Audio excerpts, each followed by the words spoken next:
Sir Trump कह रहे हैं मैं भारत आऊंगा, मतलब सारे मुद्दे खत्म होने वाले हैं क्या, सब सुलझने वाला है? देखिए, ट्रम्प तो अपने देश के हित में काम कर रहे हैं, नरेंद्र मोदी अपने देश के हित में काम कर रहे हैं, सीधी सी बात है।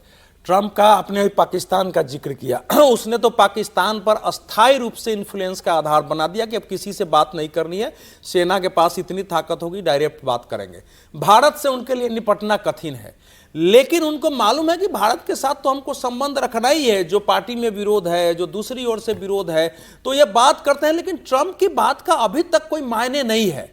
उन्होंने भारत की 3 कंपनियों पर जो रूस से तेल लेके रिफाइन करती है उसको, उस पर प्रतिबंध लगा दिया है। उन कंपनी को अमेरिका में व्यापार करना कठिन हो गया है, तो वो अपने चारों तरफ से दबाव कर रहे हैं। 21 नवंबर से वो प्रतिबंध लागू होने वाला है, तो बिना प्रतिबंध हटाए यहां आना, क्वाड इनका ही पैदा किया हुआ है, फिर से जीवित करना, ये तो भारत की दृष्टि से संभव नहीं है। लेकिन भारत की जो कूटनीति मुझे समझ में आई है कि इन सब के रहते हुए भी अगर ट्रम्प आते हैं तो उनका स्वागत करके जिन क्षेत्रों में सहयोग है, जैसे अभी रक्षा समझौता को आपने आगे किया है, भारत के साथ जो उनका रक्षा समझौता है उसको आपने एक्सटेंड किया है, बहुत अच्छा समझौता बढ़ाया है, तो ऐसा ही बाकी चीजें हम काम करेंगे। लेकिन मैं सिर्फ इतना पूछ रहा हूं आपसे, मैं तो बॉटम लाइन जानना चाह रहा हूं, क्या संबंध दुरुस्त होने की ओर बढ़ रहे हैं ट्रम्प के भारत आने की? क्या वाकई भारत आएंगे वो जो कह रहे हैं?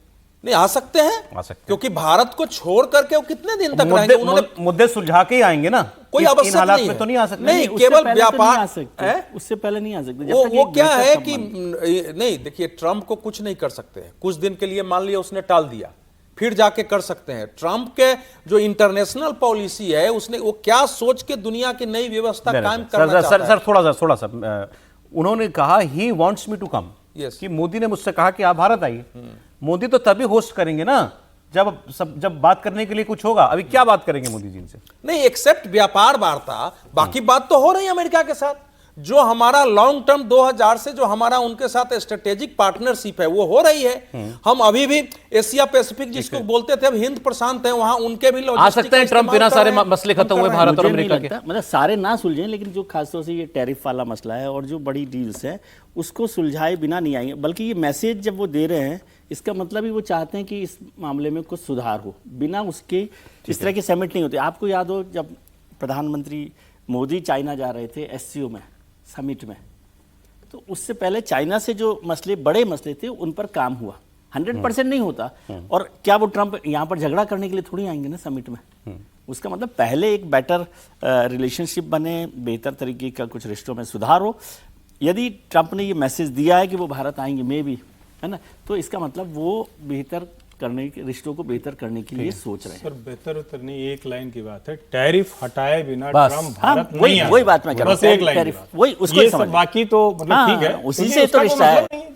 आप आ जाएंगे तो और क्या करने के लिए? अच्छा, फोटो अपॉर्चुनिटी थोड़ी नहीं कर। सर ने कहा अपनी बातचीत की शुरुआत में कि ट्रम्प जो कर रहे हैं अपने देश के हित में कर रहे हैं। उनको ऐसा लगता है कि मैं अपने देश का भला कर रहा हूं। एक ये अपना आपने बहुत अच्छा काम कर दिया है। ट्रम्प की सरकार चल नहीं पा रही है, 14 लाख लोग छुट्टी पर हैं, हवाई जहाज तक चलाने के लिए आदमी नहीं है। ट्रम्प के यहां महंगाई चरम पर हो गई है। ट्रम्प की कंपनियां बंद होने के कगार पर हैं। कौन सी? एक वो जो उनकी अपनी अमेरिकी मूल की थी, दूसरी जो भारतीय वहां जाकर काम कर रहे थे। ट्रम्प का जो मागा वाला जो वोट बैंक है, वो अभी चुनाव हुआ तो न्यूयॉर्क का मेयर मागा को ऐसी की तैसी कर दिया। फिर वो वर्जीनिया की लेफ्टिनेंट गवर्नर और एक स्टेट की गवर्नर, वो भी ऐसी की तैसी हो गई। नहीं, Republican state Trump, Democrat landslide जीत गए। मैं भी कह रहा हूं ट्रम्प का पूरा माहौल खराब है, बहुत बुरी स्थिति में है। वो अपने को कैसे ठीक करेंगे उनको यही बताने जा रहा था मैं जब आपने शुरू की बात, तो कंप्लीट कर लीजिएगा आप। डेमोक्रेट्स की जीत के बाद और खासकर न्यूयॉर्क में जोहरान ममदानी के मेयर चुने जाने के बाद बड़ा खुलकर ट्रंप के खिलाफ प्रदर्शन हो रहा है। दूसरी बार अमेरिका के राष्ट्रपति बनने वाले डोनाल्ड ट्रंप को बड़ा राजनीतिक झटका लगा। डेमोक्रेट्स की जीत से ट्रंप के विरोधियों को तो ऊर्जा मिली ही मिली, इनका अपना मागा बेस हिल गया। चुनाव के नतीजों के बाद आम लोग खुलकर सड़कों पर आए। वॉशिंगटन में बड़ा कल एक जबरदस्त प्रदर्शन ट्रंप के खिलाफ किया गया, जिसमें हजारों लोग शामिल हुए और नारे लग रहे थे, Trump must go, Trump must go. और ट्रंप की तमाम धमकियों के बाद भी न्यूयॉर्क का मेयर का पद ममदानी ने हासिल कर लिया। अमेरिकी राष्ट्रपति के विरोधी अब ट्रंप पर महाभियोग चलाने की मांग भी कर रहे हैं। पहले एक बार चल चुका है ना, चलने वाला था इंपीचमेंट, पहले मतलब मिड टर्म में ही इनको हटाने के लिए महाभियोग चलाया जाए। तो अब वहां बात ये हो रही है, अगले साल 2026 में मिड टर्म पोल होने हैं। कांग्रेसी और कांग्रेसमैन और सेनेटर्स चुने जाएंगे। कांग्रेस में इनके पास मेजोरिटी पहले ही नहीं है। वहां का सबसे लंबा शटडाउन लगा हुआ है। बिल्कुल ठीक आंकड़ा दिया थे पार्टी ने, 14 लाख सरकारी कर्मचारी या तो उनको नौकरी से बर्खास्त कर दिया, या उन्होंने नौकरी छोड़ दी है, या वो बिना वेतन के काम कर रहे हैं। सबसे लंबा शटडाउन 14 लाख सरकारी लोग हैं। सबसे लंबा शटडाउन चल रहा है। और ट्रंप जब ये चुनाव हारे तो ट्रंप बोले क्या? अरे भाई, उस वहां बैलेट बॉक्स पर ट्रंप की फोटो नहीं थी, मेयर चुनना था ना। मेरा चुनाव होता तो प्रॉब्लम ही नहीं थी। और ये जो शटडाउन हुआ है उसकी वजह से हुआ है। शटडाउन के लिए वो डेमोक्रेट्स को जिम्मेदार बता, नुकसान तो तुम्हारा हो रहा है। और वो एक सर्वे में आपको, हमने 2 दिन पहले बात की थी प्रोफेसर साहब, वहां जो अप्रूवल रेटिंग्स होती हैं 40% के नीचे अप्रूवल रेटिंग चल रही है, शायद 37% ट्रंप की।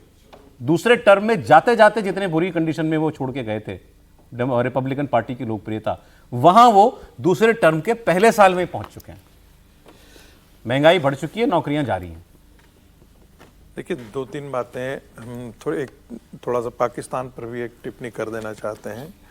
पाकिस्तान में यदि आज सीनेट अप्रूव कर देती है, उसके बाद नेशनल असेंबली की में जाएगा वो चीज़। यदि ऐसा संभव हो जाता है तो पाकिस्तान दुनिया का एक इकलौता कंट्री होगा जहां पर एक तरह से कॉन्स्टिट्यूशनली मैंडेटेड मिलिट्री रूल होगा। बिल्कुल ठीक कहा आपने। ठीक है। दूसरी बात, हमें यह नहीं भूलना चाहिए कि अमेरिका, जैसे ही इमरान खान ने अमेरिका के खिलाफ बोलना शुरू किया था, इमरान खान की सरकार गिर गई थी। तीसरी बात, हमें यह नहीं भूलना चाहिए कि जो पाकिस्तान चीन के इशारे पर रोज काम कर रहा था, वो आज पाकिस्तान जो है वो अमेरिका के इशारे पर काम करना शुरू कर दिया है। और ये 90 का वो दशक के दौर में आज पाकिस्तान आ गया है जहां से बात मानी जा रही थी कि पाकिस्तान अब अमेरिका के हिस्से से निकल चुका है।